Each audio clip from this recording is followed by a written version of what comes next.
Hello ಮಕ್ಕಳ, ನಮಸ್ಕಾರ ಎಲ್ರಿಗೂ. ಹೇಗಿದ್ದೀರಿ ಎಲ್ಲರೂ? How are you all doing my dear students? ಮಕ್ಕಳ, KCT ಎಕ್ಸಾಮ್ಸ್ಗೆ ಪ್ರಿಪರೇಷನ್ ಶುರು ಮಾಡಿಲ್ಲ ಅಂತಂದರೆ ದಯವಿಟ್ಟು ಶುರು ಮಾಡಿ. ಬೋರ್ಡ್ ಎಕ್ಸಾಮ್ಸ್ಗೆ ಮಕ್ಕಳ ಓದ್ಕೊಳ್ತಾ ಕೂತ್ಕೊಂಡ್ರೆ ಸಾಲೋದಿಲ್ಲ. ಯಾಕಂದರೆ ಬೋರ್ಡ್ ಎಕ್ಸಾಮ್ಸಿಂದ ಮಕ್ಕಳ ಎಷ್ಟೇ ಮಾರ್ಕ್ಸ್ ತೆಗೆದ್ರೂ ಕೂಡ ನಿಮಗೆ ಟಾಪ್ ಇಂಜಿನಿಯರಿಂಗ್ ಕಾಲೇಜಲ್ಲಿ ಸೀಟ್ ಸಿಗೋದಿಲ್ಲ. ನೀವು ಅಂದ್ಕೊಂಡಿರೋ ಕೋರ್ಸ್ ಕೂಡ ಖಂಡಿತ ಸಿಗೋದಿಲ್ಲ ಮಕ್ಕಳ. ಸೊ ನೀವೇನಾದರೂ ಒಳ್ಳೆ ಇಂಜಿನಿಯರಿಂಗ್ ಕಾಲೇಜಲ್ಲಿ ಸೀಟ್ ತೊಗೋಬೇಕು ಅಂತಿದ್ರೆ, ಅಥವಾ ಒಳ್ಳೆ ಕಾಲೇಜಲ್ಲಿ ನಿಮಗೆ ಅಗ್ರಿಕಲ್ಚರ್, ವೆಟರ್ನರಿ ಯಾವುದೇ ಸೀಟ್ ತೊಗೋಬೇಕು ಅಂದ್ರೆ ಮಕ್ಕಳ, you need to get a very good rank in KCT exam. I hope you all know this. And ನೀವೇನಾದರೂ ಸರ್ ನಾನು ಬೋರ್ಡ್ ಎಕ್ಸಾಮ್ಸ್ ಮುಗಿದ್ಮೇಲೆ KCT ಎಕ್ಸಾಮ್ಸ್ಗೆ ಕಾನ್ಸಂಟ್ರೇಟ್ ಮಾಡ್ತೀನಿ ಅಂತಂದರೆ ತುಂಬ ಕೆಟ್ಟ ನಿರ್ಧಾರ ಮಕ್ಕಳ ಅದು. ಯಾಕಂದರೆ ಬೋರ್ಡ್ ಎಕ್ಸಾಮ್ಸ್ಗೂ KCT ಎಕ್ಸಾಮ್ಸ್ಗೂ ಸಿಕ್ಕಾಬಟ್ಟೆ ಡಿಫ್ರೆನ್ಸ್ ಇದೆ. ನೀವೇನಾದರೂ ಬಿಗಿನಿಂಗಿಂದ ಪ್ರಾಕ್ಟೀಸ್ ಮಾಡಿಲ್ಲ ಅಂತಂದರೆ ನಿಮ್ಮ ರ್ಯಾಂಕಿಂಗ್ ಲ್ಯಾಕ್ಸ್ ಟುಗೆದರ್ ಮೇಲೆ ಹೋಗುತ್ತೆ ಮಕ್ಕಳ. ಸೊ ಅನ್ನೆಸರಿ ತೊಂದರೆಗಳಿಗೆ ಸಿಗಾಕೊಳ್ತೀರಿ. ಹೇಳ್ಕೊಡೋಕೆ ನಾವಿದ್ದೀವಿ, ಕಲಿಯೋದಕ್ಕೆ ನಿಮ್ಗೇನು ಪ್ರಾಬ್ಲಮ್? ಸೊ ಅನ್ನೆಸರಿ ಏನು ಡಿಸ್ಟ್ರಾಕ್ಷನ್ಸ್ ಇದೆ ಮಕ್ಕಳ, ಅದೆಲ್ಲನೂ ಕೂಡ ದೂರ ಇಟ್ಟು ಅದೆಲ್ಲದರಿಂದನೂ ಕೂಡ ದೂರ ಇಟ್ಕೊಂಡು ನೀವೇನಾದರೂ ಪ್ರಿಪ್ರೇಷನ್ಸ್ನ ಶುರು ಮಾಡಿದ್ರೆ ಖಂಡಿತ ಮಕ್ಕಳ ಒಳ್ಳೆ ರ್ಯಾಂಕ್ ಬರ್ತೀರಿ. And most of the students will be asking this question. ಅದಕ್ಕೋಸ್ಕರ ಇವತ್ತು ನಾನು ನಿಮ್ಮ ಮುಂದೆ ಬಂದಿದ್ದೀನಿ. ಅದೇನಂತ ಅಂದರೆ, ಸರ್ ಯಾವ ಮೆಟೀರಿಯಲ್ಸ್ನ ಓದಿದ್ರೆ ನಿಮಗೆ ಅಂದರೆ ನಮಗೆ ಸ್ಟೂಡೆಂಟ್ಸ್ಗೆ ಒಳ್ಳೆ ರ್ಯಾಂಕ್ ಬರುತ್ತೆ? This is the question they will be asking. ನೋಡಿ ಮಕ್ಕಳ, ಒಂದು ವಿಷಯ ತಿಳಿಸ್ತೀನಿ. ಯೂಶ್ವಲಿ ನೀವೇನು ಸ್ಟೂಡೆಂಟ್ಸ್ ಯಾವುದೋ ಕಾಲೇಜಲ್ಲಿ ಓದ್ತಾ ಇರ್ತೀರಿ, ಅಲ್ಲೂ ಕೂಡ ಮೆಟೀರಿಯಲ್ಸ್ ಇರುತ್ತೆ ಖಂಡಿತ, ಹೌದಲ್ಲ? ಸೊ ಮೊದಲನೇದಾಗಿ ಅದಕ್ಕೆ ಬರೋಣ ಮಕ್ಕಳ. ಎರಡನೇದು, ನೀವೇನಾದರೂ ನಮ್ಮ ಲಕ್ಷ್ಯ ಬ್ಯಾಚ್ ಸ್ಟೂಡೆಂಟ್ಸ್ ಆಗಿದ್ದರೆ ಅಲ್ಲಿ ಕೂಡ ನಿಮಗೆ ನಾವು ಕಂಟೆಂಟ್ ಕೊಡ್ತೀವಿ. ಸರ್ ಇದನ್ನು ಬಿಟ್ಟು ಅಂದರೆ ನಾವು ಕಾಲೇಜಲ್ಲಿ ಏನು ಓದ್ತಾ ಇದ್ದೀವಿ ಸರ್ ಆ ಮೆಟೀರಿಯಲ್, ಮತ್ತು ಲಕ್ಷ್ಯ KCT ಸ್ಟೂಡೆಂಟ್ಸ್ ಆಗಿದ್ದರೆ ಆ ಮೆಟೀರಿಯಲ್, ಅದನ್ನು ಬಿಟ್ಟು ಇನ್ನೇನಾದರೂ ಓದಬೇಕಂತಂದರೆ ಮಕ್ಕಳ ನಾನು ಹೇಳ್ತೀನಿ ಖಂಡಿತ ಅವಶ್ಯಕತೆ ಇಲ್ಲ. ಯಾಕೆ ಅಂತ ಹೇಳ್ಬಿಡ್ತೀನಿ ಮಕ್ಕಳ. ಸುಮ್ಮನೆ ದುಡ್ಡು ವೇಸ್ಟ್, ಮನಿ ವೇಸ್ಟ್, ಕ್ಲಿಯರ್ಲಿ ಮನಿ ವೇಸ್ಟ್. ಯಾಕಂದರೆ ಯಾವುದೇ ಮೆಟೀರಿಯಲ್ನ ಫಾರ್ಮ್ ಮಾಡಬೇಕಾದ್ರೆ ನಿಮ್ಮ ಕಾಲೇಜವ್ರು ಆಗ್ಬೋದು, ಇಲ್ಲ ನಾವಾಗ್ಬೋದು ಮಕ್ಕಳ, ಎಲ್ಲ ಮೆಟೀರಿಯಲ್ಸ್ಗಳನ್ನ ನೋಡಿನೇ, ಪ್ರೀವಿಯಸ್ ಇಯರ್ ಕ್ವಶನ್ಸ್ಗಳನ್ನ ರೆಫರ್ ಮಾಡಿನೇ ಕ್ವಶನ್ಸ್ಗಳನ್ನ ಫ್ರೇಮ್ ಮಾಡಿರ್ತೀವಿ. ಓಕೆ, ಸೊ DPPs ಹೆಂಗಿದ್ರು ನಮ್ಮ ಇದರಲ್ಲಿದೆ. ಬಿಡಿ ನಿಮ್ಮ ಕಾಲೇಜ್ ಬಗ್ಗೆ ಬಿಡಿ ಮಕ್ಕಳ. ನಮಗೆ ನಿಮ್ಮ ಕಾಲೇಜಲ್ಲಿ ಮೆಟೀರಿಯಲ್ ಯಾವ ರೀತಿ ಇದೆ ಅಂತ ಗೊತ್ತಿಲ್ಲ. ಬಟ್ ನಮ್ಮ ಲಕ್ಷ್ಯ KCT ಮೆಟೀರಿಯಲ್ ಸಖತ್ತಾಗಿರುತ್ತೆ. ಯಾಕಂದರೆ ಎಲ್ಲ ಪ್ರೀವಿಯಸ್ ಇಯರ್ ಕ್ವಶನ್ಸ್ಗಳನ್ನ ನೋಡಿ, ಬೇರೆ ಬೇರೆ ಮೆಟೀರಿಯಲ್ನ ನೋಡಿನೇ ನಾವು ಕ್ವಶನ್ಸ್ಗಳನ್ನ ಹಾಕಿರ್ತೀವಿ. ಆ್ಯಂಡ್ ಸಿಮಿಲರ್ ಕ್ವಶನ್ಸ್, ಅದೇ ರೀತಿ ಕ್ವಶನ್ಸ್ಗಳನ್ನ DPPಯಲ್ಲಿ ಕೂಡ ಹಾಕಿರ್ತೀವಿ ಮಕ್ಕಳ. ಆ್ಯಂಡ್ ಟೆಸ್ಟ್ ಕೂಡ ಕ್ವಶನ್ಸ್ಗಳನ್ನ ಬರೀತಾ ಹೋಗ್ತೀರಿ. ಇದಕ್ಕಿಂತ ಇನ್ಯಾವ ಮೆಟೀರಿಯಲ್ ಬೇಕು ಸರ್? ಹಾಗಾದರೆ ಈ ವಿಡಿಯೋನ ನೋಡೋದು ನಿಲ್ಲಿಸ್ಬಿಡ್ಬೇಕಾ ಸರ್? ಇಲ್ಲ ಮಕ್ಕಳ, ಈ ವಿಡಿಯೋನ ಕಡೆ ತನಕ ನೋಡಿ. ಕಾರಣ ಇದೆ, ಒಂದು 5 ಮಿನಿಟ್ಸಲ್ಲಿ ನಿಮ್ಗೆ ಎಕ್ಸ್ಪ್ಲೈನ್ ಮಾಡ್ತೀನಿ.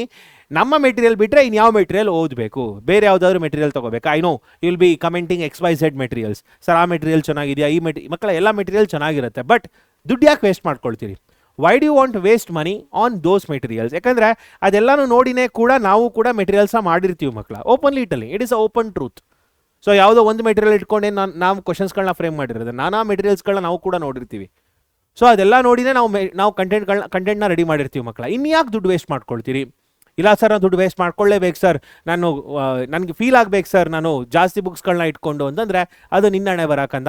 ನಾನು ಏನೂ ಮಾಡೋದಕ್ಕಾಗಲ್ಲ. ನೀನು ಯಾವ್ದು ಬುಕ್ಗಳು ಕಾಣಿಸುತ್ತೆ ಎಲ್ಲ ಬುಕ್ಗಳು ತಗೋ, ನೀನು ದುಡ್ಡನ್ನ ವೇಸ್ಟ್ ಮಾಡ್ಕೋಬೇಕು ಅಂತಿದ್ರೆ.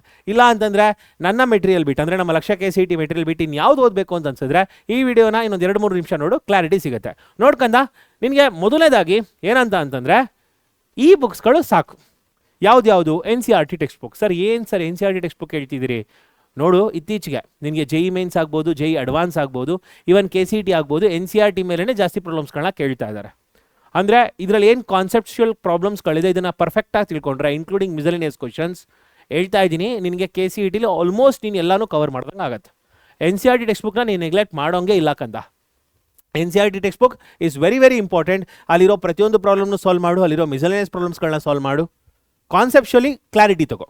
Sir conceptually clarity NCERT text book ಏನು ಸಿಗುತ್ತೆ? ಹೌದು ಕಂದ, ನಾನು ಅದನ್ನೇ ಹೇಳ್ತಾ ಇರೋದು. ಇಲ್ಲಿಂದ ನೀನು ಕಾನ್ಸೆಪ್ಚುಯಲ್ ಕ್ಲಾರಿಟಿ ತಗೋ. ಇಲ್ಲಿಂದ ನೀನು ಏನು ಮಾಡ್ತೀಯಾ? ಕಾನ್ಸೆಪ್ಚುಯಲ್ ಕ್ಲಾರಿಟಿ ತಗೋ. ಸೊ ಕಾನ್ಸೆಪ್ಚುಯಲ್ ಕ್ಲಾರಿಟಿ ತೊಗೊಂಡ್ಮೇಲೆ ನಿಮ್ಗೆ MCQs ಬೇಕು ಸಾಲ್ವ್ ಮಾಡೋದಕ್ಕೆ, ಹೌದಲ್ವಾ? ಸೊ ನಿನಗೆ KCTಲಿ ಯಾವ ರೀತಿ ಕ್ವಶನ್ಸ್ ಕೇಳ್ತಾರೆ ಅಂತ ಮೊದಲನೇದು ಗೊತ್ತಾಗಬೇಕು. ಯಾವುದೇ ಮೆಟೀರಿಯಲ್ನ ನೀನು ಸಾಲ್ವ್ ಮಾಡೋಕ್ಕಿಂತ ಮುಂಚೆ ನಿನಗೆ ಯಾವ ರೀತಿ ಕ್ವಶನ್ಸ್ಗಳು ಕೇಳ್ತಾರೆ ಅನ್ನೋದು ಗೊತ್ತಾಗಬೇಕು. ಸೊ ಕಾನ್ಸೆಪ್ಚುಯಲ್ ಅಂಡರ್ಸ್ಟ್ಯಾಂಡಿಂಗ್ ಇಲ್ಲಿ ಸಿಕ್ತು ಯಾವುದರಿಂದ? NCERT ಟೆಕ್ಸ್ಟ್ ಬುಕ್ಕಿಂದ. ಅಲ್ಲಿರೋ ಮಿಸಲೇನಿಯಸ್ ಪ್ರಾಬ್ಲಮ್ಸ್, ಅಲ್ಲಿರೋ ಪ್ರತಿಯೊಂದು ಎಕ್ಸಸೈಸ್ ಪ್ರಾಬ್ಲಮ್ಸ್, ಎಕ್ಸಾಂಪಲ್ ಪ್ರಾಬ್ಲಮ್ಸ್ ಎಲ್ಲನೂ ಕೂಡ ಸಾಲ್ವ್ ಮಾಡ್ತೀಯಾ, ಕಾನ್ಸೆಪ್ಚುಯಲ್ ಕ್ಲಾರಿಟಿ ತೊಗೊಳ್ತೀಯಾ. ಅದಾದಮೇಲೆ ಯಾವ ರೀತಿ ಕ್ವಶನ್ಸ್ ಅಂದರೆ pattern of the questions. To understand the pattern of the questions you just solve the PYQs. Okay, so ನಿನಗೆ ಪ್ಯಾಟ್ರನ್ ಆಫ್ ದಿ ಕ್ವಶನ್ಸ್ ಗೊತ್ತಾಗಬೇಕಂತಂದರೆ ಯಾವ ರೀತಿ ಕ್ವಶನ್ಸ್ ಕೇಳ್ತಾರೆ. So to understand the pattern of questions, so ಯಾವ ರೀತಿ questions ಕೇಳ್ತಾರೆ ಅಂತ ಗೊತ್ತಾಗಬೇಕಂತಂದರೆ you just solve the PYQs of KCT. ನೋಡಕಂದ ಪ್ರತಿಯೊಂದು ಚಾಪ್ಟರ್ ಮೇಲೂ ಕೂಡ ನಿನಗೆ ಮಾರ್ಕೆಟಲ್ಲಿ 2008 ಅಥವಾ 2009ಇಂದ ಕ್ವಶನ್ಸ್ಗಳು ಸಿಗ್ತಾ ಬರುತ್ತೆ. ಅದರಲ್ಲಿ ಕೆಲವು ಕ್ವಶನ್ಸ್ಗಳು ಡಿಲಿಟೆಡ್ ಚಾಪ್ಟರ್ ಕೂಡ, ಅಂದರೆ ಡಿಲಿಟೆಡ್ ಟಾಪಿಕ್ಸ್ ಏನಿದೆ ಅದ್ರ ಮೇಲೂ ಕೂಡ ಕ್ವಶನ್ಸ್ಗಳಿದೆ. ಅದನ್ನು ಬಿಟ್ಬಿಡುಕಂದ. ಅದನ್ನು ಬಿಟ್ಟು ಈಗ ಏನು ಟಾಪಿಕ್ಸ್ ಇದೆ ಅದನ್ನು ನಿನಗೆ KEA ವೆಬ್ಸೈಟಲ್ಲಿ ಸಿಲೆಬಸ್ ಕಾಪಿ ಸಿಗುತ್ತೆ. ಅದನ್ನ ಇಟ್ಕೊಂಡು ಅದ್ರ ಪ್ರಕಾರ ಪ್ರಾಬ್ಲಮ್ಸ್ಗಳನ್ನ ಸಾಲ್ವ್ ಮಾಡ್ತಾ ಬಾ. ಯಾಕಂದರೆ ಇನ್ವರ್ಟಿಬಲ್ ಫಂಕ್ಷನ್ಸ್ ಮತ್ತು ಕಾಂಪೋಸಿಷನ್ಸ್ ಮೇಲೆ ಕ್ವಶನ್ಸ್ಗಳು ಕೇಳಂಗಿಲ್ಲ. ಓಕೆ, ಸೊ ಅದನ್ನು according to the new syllabus they are not asking questions for KCET. So ಅದ್ರ ಮೇಲೆ ನಾವು ಕೂಡ ಪಾಠ ಮಾಡೋದಿಲ್ಲ. ಸೊ ಅದನ್ನು ಬಿಟ್ಟರು ಓಕೆ, ಅರ್ಥ ಆಗ್ತಿದೆಯಾ? ಅದನ್ನು ಬಿಟ್ಟು types of relations, types of functions ಇದ್ರ ಮೇಲಂತೂ ಕಲಿಲೇಬೇಕು. ಅರ್ಥ ಆಗ್ತಿದೆಯಾ? ಸೊ ಈ ಯಾವ ರೀತಿ ಪ್ರಾಬ್ಲಮ್ಸ್ ಬರುತ್ತೆ ಅಂತೇಳಿ ನಿನಗೆ ಈ ಪ್ಯಾಟರ್ನ್ ಆಫ್ ದಿ ಕ್ವಶನ್ಸಲ್ಲಿ ಕ್ಲಾರಿಟಿ ಸಿಗ್ತಾ ಹೋಗುತ್ತೆ. ಸರ್ ಈಗಾಗಲೇ ನನಗೆ MCQ ಸಾಲ್ವ್ ಮಾಡ್ಬೇಕು ಸರ್, ಎಲ್ಲಿಂದ ಸಾಲ್ವ್ ಮಾಡಿ? ನೋಡ್ಕಂದ ಎಕ್ಸಾಂಪ್ಲರ್ ಬುಕ್ ಅಂತ ಸಿಗುತ್ತೆ, NCERT ಎಕ್ಸಾಂಪ್ಲರ್. ಇದು ಇತ್ತೀಚೆಗೆ ಪಬ್ಲಿಕೇಶನ್ಸ್ ಇಲ್ಲ, ಬಟ್ ನಿಮಗೆ ಗೂಗಲಲ್ಲಿ ಡೌನ್ಲೋಡ್ ಮಾಡ್ಕೋಬೋದು ಕಂದ. ಗೂಗಲಲ್ಲಿ ನೀನು ಹೋಗ್ಬಿಟ್ಟು NCERT exemplar class 11th and 12th ಅಂತ ಕೇಳಿದ್ರೆ PDF ಸಿಗುತ್ತೆ ನಿನಗೆ.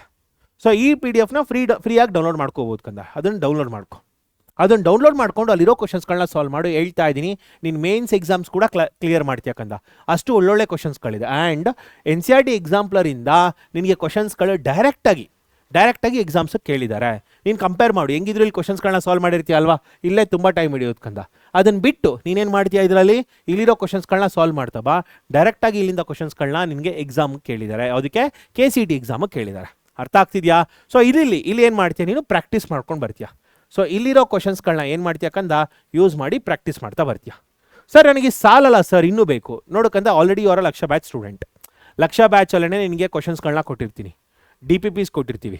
ಅದ್ರ ಮೇಲೆ ಇಲ್ಲಿರೋ ಕ್ವಶನ್ಸ್ಗಳನ್ನೂ ಸಾಲ್ವ್ ಮಾಡ್ತೀಯ. ಸೀರಿಯಸ್ ಆಗಿ ಹೇಳ್ತಾ ಇದ್ದೀನಿ, ಇದ್ರ ಮೇಲೂ ನಿನಗೆ ಬೇಕು ಅಂತಂದರೆ ನಾನು ಕೊಡ್ತೀನಿ, ನೆಕ್ಸ್ಟ್ ಪೇಜ್ ನೋಡು ಗೊತ್ತಾಗುತ್ತೆ. ಬಟ್ ಇಷ್ಟನ್ನು ಮಾಡೋ ಕಂದ ತುಂಬಾ ಟೈಮ್ ಹಿಡಿಯುತ್ತೆ ನಿನಗೆ. ಯಾಕಂದರೆ ಬರೀ ಒಂದು ಸಬ್ಜೆಕ್ಟ್ ಅಲ್ಲ ನಿನ್ಗೆ ಇರೋದು ಓದೋದಕ್ಕೆ. PCM ನೀನೇನಾದರೂ ಅಗ್ರಿಕಲ್ಚರ್ BSc AG ಮತ್ತು ವೆಟರನರಿ ಸ್ಟೂಡೆಂಟ್ ಆದರೆ ಬಯಾಲಜಿ ಕೂಡ ಓದ್ತೀಯ. ಓಕೆ, ಸೊ ನಿನಗೆ ಮೂರು ಸಬ್ಜೆಕ್ಟ್ ಓದಬೇಕು. ನಮ್ಮ ನೋಟ್ಸ್ನ ನೋಡಿ ಅಲ್ಲಿರೋ DPPsನ ಸಾಲ್ವ್ ಮಾಡಿ ಇಷ್ಟು ಕ್ವಶನ್ಸ್ ಓದೋದಕ್ಕೆ ನಿನಗೆ ಟೈಮ್ ಆಗಿಬಿಡುತ್ತೆ. ಆ್ಯಂಡ್ ಇಷ್ಟು ಸಾಕಂದ ನಿನಗೆ ಈಸಿಯಾಗಿ 60 out of 60 ತೊಗೋಬೋದು. ಇದ್ರ ಮೇಲೂ ಕ್ವಶನ್ಸ್ ಬೇಕು ಅಂತಂದರೆ ಕೇಳಿಸ್ಕೊ, ಏನು ಮಾಡ್ಬೇಕಂತಂದರೆ you need to solve the PYQs of ಕಾಮೆಡ್ಗೆ PYQsನ ಕೇಳಬೇಕು. ಆ್ಯಂಡ್ ಇಲ್ಲಿ ತನಕ ವೀಡಿಯೋ ನೋಡಿದರೆ ಕಂದ ಹೇಳು, sir I will definitely follow your words and learn the concept well. Okay, learn the concept well and will score good rank. So ಇದು ನಾನು ಕಮೆಂಟ್ ಮಾಡೋಕ್ಕಂದ ನೋಡೋಣ ಎಷ್ಟು ಜನ ಕಮೆಂಟ್ ಮಾಡ್ತೀರಿ ನೋಡೋಣ. ಸರ್ ಇಷ್ಟೆಲ್ಲ ದೊಡ್ಡದಾಗಿ ಕಮೆಂಟ್ ಮಾಡೋಕ್ಕಾಗಲ್ಲ ಸರ್. ಆಯಿತು sir, I will get definitely good rank. ಇಷ್ಟನ್ನು ಕಮೆಂಟ್ ಮಾಡೋಕ್ಕೆ ಸಾಧ್ಯನಾ ಕಂದ? ಕಮೆಂಟ್ ಮಾಡು ನೋಡೋಣ ಎಷ್ಟು ಜನ ಕಮೆಂಟ್ ಮಾಡ್ತೀರಿ ನೋಡೋಣ. ಆ್ಯಂಡ್ ವೀಡಿಯೋನ ಕಡೆ ತನಕ ನೋಡು, ಲಾಸ್ಟಲ್ಲೊಂದು ಸರ್ಪ್ರೈಸ್ ಇದೆ. ಓಕೆ, ಅದು ಬಿಗಿನಿಂಗಲ್ಲಿ ಹೇಳಬೇಕಾಗಿತ್ತು, ಮರ್ತೆ ನಾನು, ಬಟ್ ಈಗ ಹೇಳ್ತಾ ಇದ್ದೀನಿ. ವೀಡಿಯೋನ ಕಡೆ ತನಕ ನೋಡು, ನಿಗೊಂದು ಸಖತ್ ಸರ್ಪ್ರೈಸ್ ಇದೆ, ಖುಷಿ ಆಗುತ್ತೆ. If you are not joined ಲಕ್ಷ KCET ಟಿಲ್ ನಾವು, ನೀನೇನಾದ್ರು ಲಕ್ಷ KCETಗೆ ಇನ್ನೂ ಜಾಯ್ನ್ ಆಗಬೇಕು ಅಂತ ಅಂದ್ಕೊಂಡಿದ್ರೆ ವೀಡಿಯೋನ ಕಡೆ ತನಕ ನೋಡು, ಒಂದು ಭರ್ಜರಿ ಆಫರ್ ಇದೆ, ಅದನ್ನು ಹೇಳ್ತೀನಿ ನಿನಗೆ. ಓಕೆನಾ? ಸೊ ಈಗ ನೋಡು PYQs ಆಫ್ ಕಾಮೆಡ್ಗೆ, PYQs ಆಫ್ NDA ಮತ್ತು PYQs of Telangana and Andhra Pradesh KCET. ಈ ಕ್ವಶನ್ಸ್ಗಳನ್ನ ಸಾಲ್ವ್ ಮಾಡ್ಕೊಂಡ ನಿನಗೆ ಇದಕ್ಕೆ ಬುಕ್ಸ್ನ ಬೈ ಮಾಡಲೇಬೇಕು. ಸೊ ಅಮೆಝಾನ್ ಮತ್ತು ಫ್ಲಿಪ್ಕಾರ್ಟಲ್ಲಿ ಬುಕ್ ಸಿಗುತ್ತೆ, PYQs ಆಫ್ ಕಾಮೆಡ್ಗೆ, NDA ಮತ್ತು ತೆಲಂಗಾಣ. ಯಾಕೆ ಸರ್ ಈ ಕ್ವಶನ್ಸ್ಗಳನ್ನ ಸಾಲ್ವ್ ಮಾಡಬೇಕಂದ್ರೆ KCET ಲೆವೆಲ್ ಕ್ವಶನ್ಸ್ ಏನಿದೆ ಇದೇ ಲೆವೆಲ್ ಕ್ವಶನ್ಸ್ NDA, ಕಾಮೆಡ್ಗೆ ಮತ್ತು ತೆಲಂಗಾಣ ಮತ್ತು ಆಂಧ್ರ ಪ್ರದೇಶ್ KCET ಇಲ್ಲೆಲ್ಲ ಸೇಮ್ ಕ್ವಶನ್ಸ್ ಬರುತ್ತೆ, ಆಲ್ಮೋಸ್ಟ್ ಸಿಮಿಲರ್ ಕ್ವಶನ್ಸ್ ಕಂದ. ಆ್ಯಂಡ್ ನಾನು ಅಬ್ಸರ್ವ್ ಮಾಡಿರೋ ಪ್ಯಾಟ್ರನ್ ಏನಂತಂದರೆ ಇಲ್ಲಿ ಏನು ಕ್ವಶನ್ಸ್ಗಳನ್ನ ಕೇಳಿದ್ದಾರೆ ಅದನ್ನು ಅಲ್ಲಿ ಕೇಳಿರೋ ಕ್ವಶನ್ಸ್ಗಳನ್ನ ಇಲ್ಲಿ ಕೇಳಿದ್ದಾರೆ. ಅಂದರೆ ಇದರಲ್ಲಿ ಕೇಳಿರೋ ಕ್ವಶನ್ಸ್ಗಳನ್ನ ಸೇಮ್ ಟೈಪ್ ಆಫ್ ಕ್ವಶನ್ಸ್ KCETಗೆ ಬಂದಿದೆ, ಕೆಲವು ಟೈಮಲ್ಲಿ ಸೇಮ್ ಕ್ವಶನ್ಸ್ ರಿಪೀಟ್ ಆಗಿದೆ. ಆ್ಯಂಡ್ KCETಲಿ ಕೇಳಿರೋ ಕ್ವಶನ್ಸ್ಗಳನ್ನ ಇಲ್ಲಿ ಕೂಡ ಕೇಳಿದ್ದಾರೆ. ಓಕೆ, ಸೊ ನೀನು ಫಸ್ಟ್ ಟೆಕ್ಸ್ಟ್ ಬುಕ್ ಓದ್ತೀಯ, ಅದಾದಮೇಲೆ PYQs ಆಫ್ KCET ಸಾಲ್ವ್ ಮಾಡ್ತೀಯ, ಅದಾದಮೇಲೆ ಎಕ್ಸಾಂಪ್ಲರ್ ಬುಕ್ ಸಾಲ್ವ್ ಮಾಡ್ತೀಯ, ಅದಾದಮೇಲೆ ಟೈಮ್ ಇತ್ತಂತಂದರೆ ಡೂ ದಿಸ್. ಇಲ್ಲಿರೋ ಒಳ್ಳೊಳ್ಳೆ ಪ್ರಾಬ್ಲಮ್ಸ್ಗಳನ್ನ ಸಾಲ್ವ್ ಮಾಡಿ, ಎಲ್ಲ ಪ್ರಾಬ್ಲಮ್ಸ್ಗಳನ್ನ ಸಾಲ್ವ್ ಮಾಡಿ ಸಖತ್ ಕ್ಲಾರಿಟಿ ಸಿಗುತ್ತೆ. ಓಕೆನಾ? ಮಾಡ್ತೀಯಲ್ಲ? ಆ್ಯಂಡ್ ಈಗ ನಿನಗೆ ನೋಡು, ಓಕೆ, ಸೊ ಏನು ಸರ್ಪ್ರೈಸ್ ಅಂತಂದರೆ ಇದೇ ಸರ್ಪ್ರೈಸ್. ನೋಡೋಕ್ಕಂದ 6th year ಆ್ಯನಿವರ್ಸರಿ ಸೇಲ್ ನಡೀತಾ ಇದೆ. ಅಂದರೆ ನಮ್ಮ ಫಿಸಿಕ್ಸ್ ವಾಲ ಶುರುವಾಗಿ 6 years ಆಗೋಗಿದೆ. ಸೊ ಅದಕ್ಕೋಸ್ಕರ ನಮ್ಮ ಟೀಮ್ ತುಂಬ ಖುಷಿಯಿಂದ ನಿಮ್ಮೆಲ್ಲರಿಗೂ ಕೂಡ ಒಂದು ಭರ್ಜರಿ ಆಫರ್ ಕೊಡ್ತಾ ಇದೆ ಮಕ್ಕಳ. ಆ್ಯಕ್ಚುಯಲ್ ಪ್ರೈಸ್ ಏನು ಬಂದು ನಮ್ಮದು ಬ್ಯಾಚ್ ಪ್ರೈಸ್ ಬಂದು ₹6500 ಇದೆ. ಓಕೆ, ಸೊ ₹6500 ಇದು ನಮ್ಮ ಆ್ಯಕ್ಚುಯಲ್ ಪ್ರೈಸ್. ಬಟ್ ಈಗ ನಿನಗೆ 6th year ಆ್ಯನಿವರ್ಸರಿ ಸೇಲ್ ನಡೀತಾ ಇರೋದ್ರಿಂದ we are just giving that batch for 3999. ಅಂದರೆ ನಿನಗೆ ಹತ್ತತ್ರ ಎಷ್ಟು ₹2500 ಕಡಿಮೆ ಆಗುತ್ತೆ. ಓಕೆ, ಇದು 6th year anniversary sale. Sir ಎಲ್ಲಿ ತನಕ ಇದೆ ಸರ್, ಇದಕ್ಕೆ ಏನಾದ್ರು ಕೂಪನ್ ಕೋಡ್ ಇದೆಯಾ ಅಂದರೆ ಕೂಪನ್ ಕೋಡ್ ಇಲ್ಲ ಕಂದ. ನೀನು ಜಸ್ಟ್ PW ಆ್ಯಪ್ಗೆ ಹೋಗ್ಬಿಟ್ಟು ಬೈ ಮಾಡೋಕ್ಕೆ ಹೋದ್ರೆ ಇದೇ ಪ್ರೈಸ್ ತೋರಿಸುತ್ತೆ ನಿನಗೆ. ಓಕೆ, ಎಲ್ಲಿ ತನಕ ವ್ಯಾಲಿಡ್ ಇದೆ ಅಂತಂದರೆ 31st May ತನಕ ಇದು ವ್ಯಾಲಿಡ್ ಇದೆ ಕಂದ.